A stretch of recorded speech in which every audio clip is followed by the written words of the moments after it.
Coalition MPs enjoyed that, particularly the Conservatives, seated just behind George Osborne. We've seen people cheering the deepest cuts to public spending in living memory. In living memory. We made sure we're all in this together. The deepest cuts in living memory.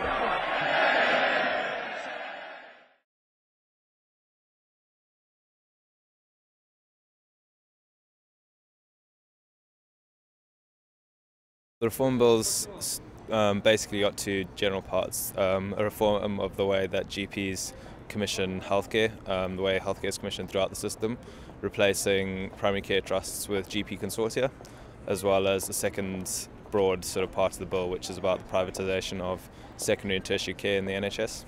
At the moment, if you've got a problem, if you've got diabetes, you go to the NHS. If you've got asthma, you also go to the NHS.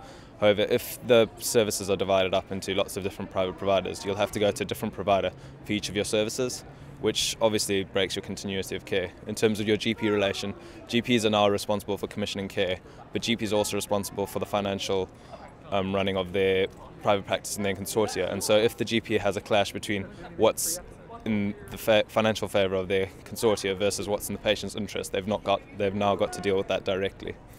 And in terms of the NHS as a system, if the NHS becomes a financially unviable model and we're left with only private providers, then private providers are left with the sort of muscle power that they have in the States and other private industries, where they are looking to use the system to make as much profit as they can and not to serve the patients as much as they can. At this moment in time, we're building particularly for the 9th of March, which the healthcare workers have called Day X after the students, and they're trying to campaign to make Day X as big as possible to get students down to London, the Royal London Hospital at Whitechapel, and to get healthcare workers down for a demo on the 9th to show the government that we do not want these healthcare changes, we do not want the cuts to the NHS that they promised wouldn't happen, and then largely to build a movement against these NHS reforms so that the bill doesn't pass in general.